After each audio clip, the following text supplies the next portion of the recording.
The race to 110 just went live. What? People are already at 110? This race to 110 must mean I have to rush. Some guys already took his shield minions to 110? I'm already behind. What if I pick the wrong characters? There's tier lists everywhere. What if I ruin my roster? I think I just messed up my account. Hard, no cash to spend, free to play till the very. That voice in your head right now, that's not strategy, that's panic. Level 110 doesn't break accounts, but rushing it does. So today I'm going to show you how far you're actually going to get in the race to 110, how I'm choosing who goes to 110, and how to do this without wrecking your roster or your in-game economy. No tier lists, no Kraken logic, just a plan that makes sense. And before we talk about who to take to level 110, we need to be really clear about what level 110 actually does. Because there's already a lot of noise out there, and I want to ground this in numbers I've personally checked.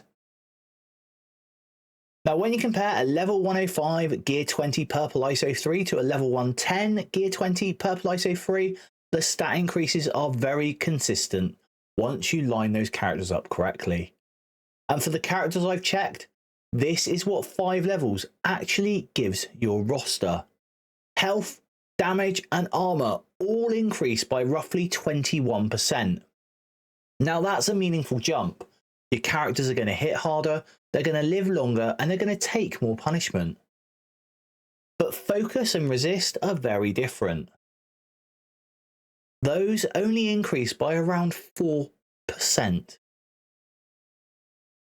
So level 110 is not suddenly about landing more debuffs or resisting every debuff. It's about raw survivability and output. And that distinction matters, because level 110 doesn't turn every character into a control monster. It turns the characters you choose into more durable, more reliable versions of themselves. So when we talk about level 110, we're not talking about 5 flashy levels. We're talking about a measured power increase, and one that comes with a very real cost. And that's why the next question has to be, what does level 110 actually cost? Because level 110 didn't just arrive on its own. It's arrived alongside that race to 110 event in the command center. At time of recording, the race to 110 has 54 days and 8 hours left. But this event started on Monday at server reset, so this means in reality it was a 59-day event. And that time frame is important because that is where that feeling of urgency comes from. You're looking at the stats, you see a 21% health increase, armor increase, damage increase, which is meaningful, but you also know that's something you can play around. But then the game gives you a ticking clock next to it with some extra rewards. And that is where the pressure's coming from. That FOMO that's kicking in. So what is actually in the race to 110? Well, if you fully complete the event, all 400 points, you're going to earn yourself 24,000 shinies. And that shiny currency can be spent on orbs. And realistically, most people are going to spend those on the Radiant Diamond orbs. They cost 2,000 shinies per orb, which means that if you max the event, you're looking at 12 Radiant Diamond orbs. And that gives you a chance at 4 and 5 diamonds on characters tied to the Age of Annihilus, Vigilante onwards. Chance being the important word here. And on top of that, if you do hit all 400 points, you're also going to get yourself a 5 diamond Star-Lord, a 5 diamond Adam Warlock, and 5 diamonds for Phoenix. Now, what Star-Lord and Adam Warlock end up doing in the future is still unknown, and there is a lot of speculation that this could be pointing towards a future team. But honestly, I think Boylon nailed it in one of his recent videos. These feel like reworked, legacy, legendary characters that will eventually slot in alongside Annihilus, Quasar, Blaster, and Thunderstrike, turning this whole Age of Annihilus into a kind of Megazord team. But right now, that's in the future. Now, at the most basic level, the race to 110 is asking you to level any 5 characters to level 110. And by doing that, you're going to earn yourself 110 points. So that's going to be the first milestone that most people are going to be eyeing up. After that, the event is going to shift into Origins. And for each Origin, skill, tech, mystic, mutant, and bio, you're expected to level 5 characters to level 108. Each Origin is going to give you 15 points per Origin, and so that's another 75 points total. So now we're at 185 points. And I want to be very clear about something here. This, for most engaged endgame free-to-play commanders, this should be achievable by the end of the race to 110. And you can tell that because they don't have the premium milestone on them. But if you're not already at endgame and you don't already have a deep, wide roster across all 5 Origins, it's going to be unrealistic for you to expect to get much out of this event. And that's not a judgment. It's just the reality of how this event is designed. But here's the important part. That doesn't mean you've missed your moment. Marvel Strike Force is not about winning the race. It's about where you're positioned for the next one. When the level cap goes up again next year, you'll be on the same level pegging as today's endgame free-to-play commanders. And that's when your window opens. This game is a marathon, not just the race to 110, but the entire journey of the game. So what do you get at that level? Well, at 185 points, you're going to be earning yourself a 4 Diamond Star-Lord and 9,000 shinies. To go any further on that, you're going to have to start hitting those premium objectives. Now, these are still Origin based, but now you're talking about taking 10 characters to level 110 and then 20 characters to level 110 for each Origin. Now that is a lot of characters.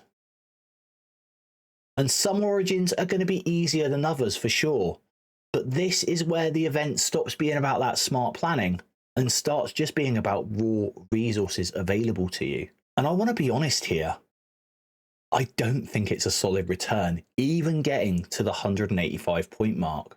In fact, I think this is one of the poorest Race 2 events we've had since they introduced them back at the Race to 100. Because this event is entirely about diamonds for characters. There's no meaningful injection of gold, training materials, gear, or any long-term economy support. And when you compare it to previous events, the downgrade is so obvious. Take the Race to 105, for example. That event gave us Mega Gold Orbs, Training Orbs, Crimson Gear Raid Orbs, Armory 19 Orbs, ISO 8 Orbs, and progression resources that actually helped you build your roster. And this time, you're being asked to spend enormous amounts of gold and training materials for chances at 4 and 5 diamonds. Now that is a massive downgrade.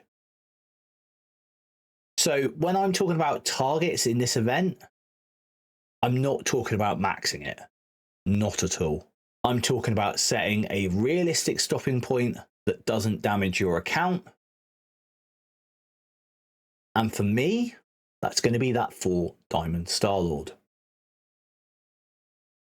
And if I get the resources to push into the first premium milestone and grab the 4 diamond Phoenix at 250 points. For that, I'm going to consider a mega win for this event. But I'm not going to be disappointed if I don't hit either of those milestones. And whether you should even aim for that comes down to one thing. And it's not the rewards. It's going to be the cost. Because before we even touch the XP math, we need to stop and talk about the real bottleneck in this race to 110. Because I don't think XP is actually going to be our biggest problem. The elephant in the room, like it always is that core economy. Gold and training materials. Both of these are required to take part in this event at all. And if you don't have them, the race to 110 simply doesn't exist for your account. Level 110 is now the new normal. For releases going forwards, this is where characters are expected to end up. And on top of that, we also have existing characters on our roster who genuinely deserve this stat increase. So there are really 2 costs we need to understand here. What it's going to cost us to take an existing character from 105 to 110, and also what it's going to cost to build a brand new character to today's 110 standard. So let's start with the smaller cost, which is moving a character you already have from level 105 to level 110. And here's what that actually looks like. Level 105 to level 106 is going to cost you 2.4 million gold and 240 L4 training modules. 106 to 107, 2.5 million gold, 250 L4 training modules. Level 107 to 108, 2.6 million gold, 260 L4 training modules. Level 108 to level 109, 2.7 million gold, 270 L4 training modules. Level 109 to 110, 2.8 million gold and 280 L4 training modules. And when you add that up, that's 13 million gold and 1,300 L4 training modules for one character. So every time you hear someone say, just take 5 characters to level 110, that's 65 million gold and 6,500 L4 training modules.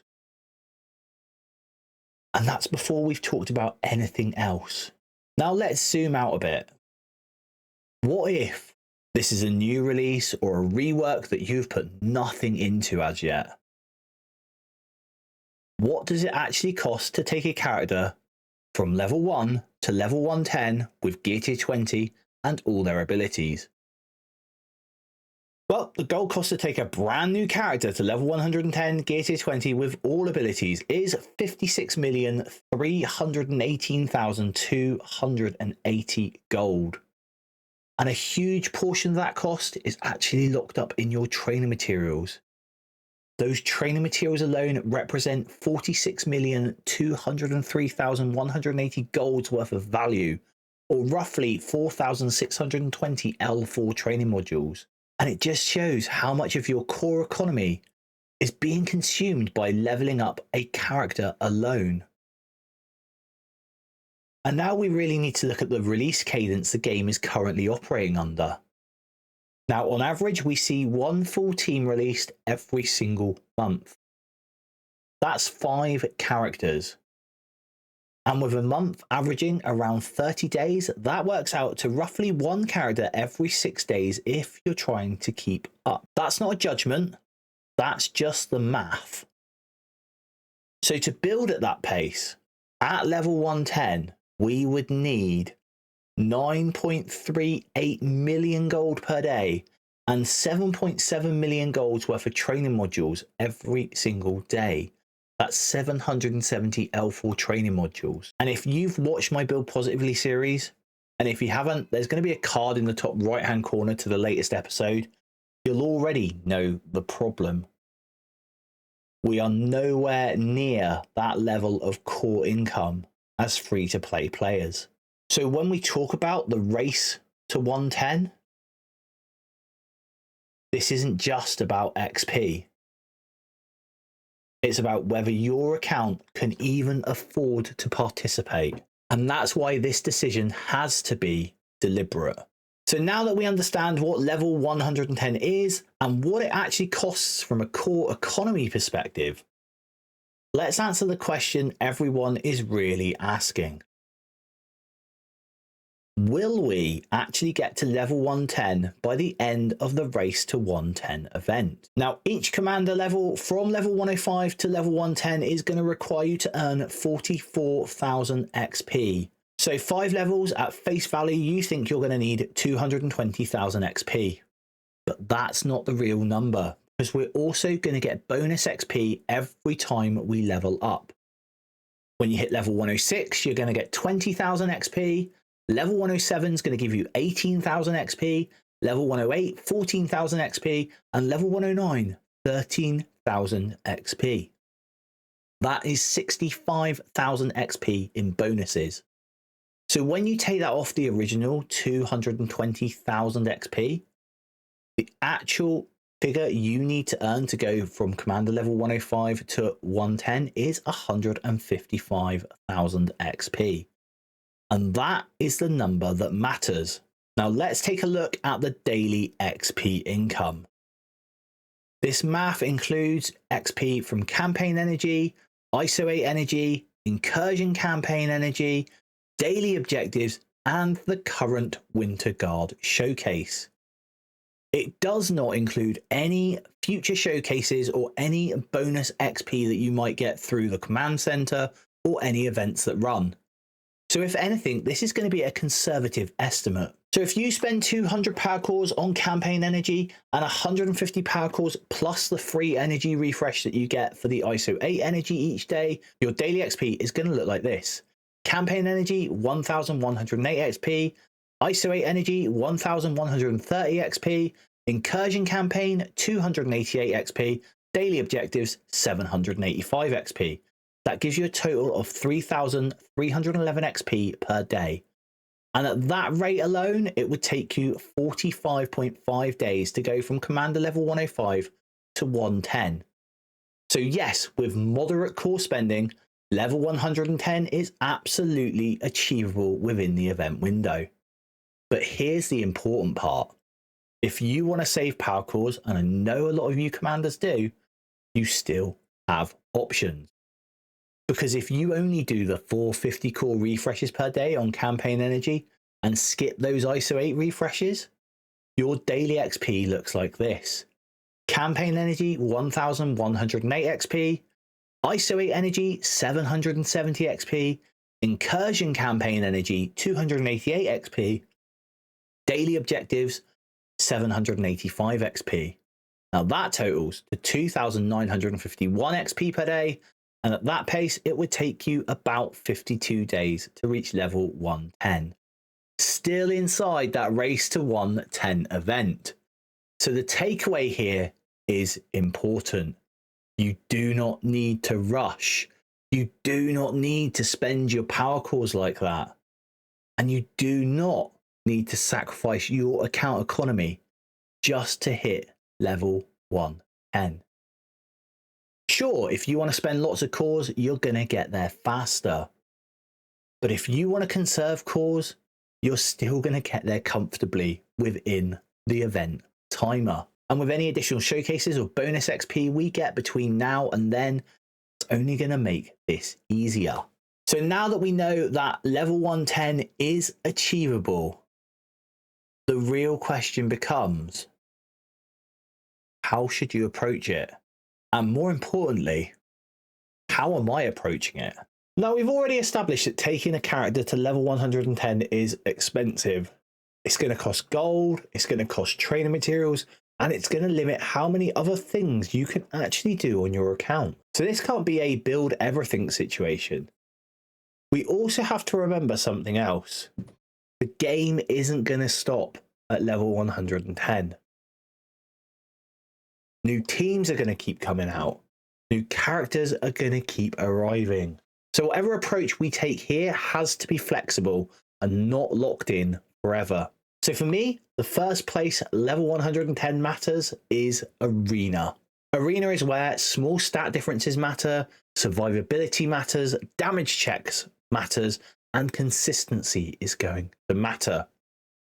So the first characters I'm taking to level 110 are going to be my damage dealers and tanks from my Arena teams. And that means the following characters are going to go to level 110 first. Professor X is a no-brainer, and he is covering our mutant. Then we have Invisible Woman MCU, Franklin Richards, Human Torch, and Reed Richards, or Mr. Fantastic MCU, Mr. Stashtastic, who are all bio. And these characters all do two things extremely well. They're either going to deal meaningful damage, or they're going to keep my team alive long enough to win the fights. And that's exactly where that 21% increase to health, damage, and armor is actually going to pay off. And this is the ethos that I'm following for level 110. After Arena, you want to prioritize the damage dealers and tanks that align with your favorite PvP mode. Whether it's Cosmic Crucible or Alliance War, whichever one of those you care about the most, that is where your level 110 investment should go next. Because for a good 85% of players, maybe even 90%, level 110 isn't going to be about having the biggest roster. It's going to be about having the right characters at the right power level for the modes that matter to you. What I'm not doing is trying to rush every new character, every origin, or every possible milestone in the race to 110. That is how your account is going to get stretched too thin. And one other thing I really want to stress here is your raid characters. For me, raid teams are not high on the level 110 priority list. And that's because raids don't demand that stat jump right now. If your raid teams are already clearing their content consistently, there's no urgency to take them straight to level 110. In fact, for most players, I think raid characters can comfortably be left where they are until a new raid actually arrives. This is another example where patience is going to protect what's in your account. Now, there is one big caveat to this. If your raid team also wears multiple hats, that is going to change the calculation. And a great example of this right now is the Vigilantes. They're not just a raid team, they're a cross-chapter team, they're usable in War, Cosmic Crucible, and they show up in multiple areas of the game. For teams like that, I wouldn't hold back on investment if you can afford it. Because there, you're not spending resources just for the raids, you're strengthening your account in several modes at once. And this is the pattern I want you to notice.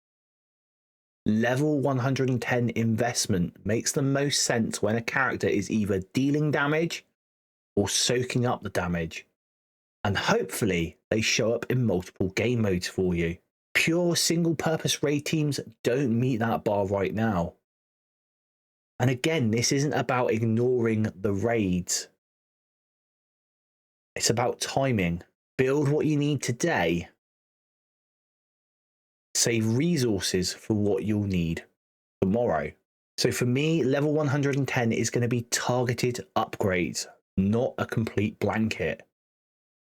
And once I've covered my arena core, I'll reassess based on my resources and not any hype. That is going to be my approach. Now, it doesn't have to be your approach, but whatever you choose to do with level 110, make sure it supports your account long term, because this game isn't about just winning that one race. It's about staying in the race. So that is going to be my approach to level 110. No rushing, no panicking, and not letting that limited time event dictate the long-term health of my account. Level 110 as a commander is achievable. And the real question isn't, can you get there? It's whether the cost of getting there actually makes sense for you. And for most players, this isn't going to be about having the biggest roster. It's going to be about having the right characters at the right power level for the modes that matter to you and protect your economy along the way. Because we're looking to stay competitive month after month and year after year. Now, if this video helped you slow things down and think a little more clearly, why don't you go ahead and hit that like button? If you want more breakdowns like this, make sure you're subscribed to the channel. And if you want to build alongside me, see my spreadsheets, infographics, and real economy tracking, you'll find a link to the Jetson Squad Discord in the description down below. As always, build smart, build sustainably, but most importantly, build positively.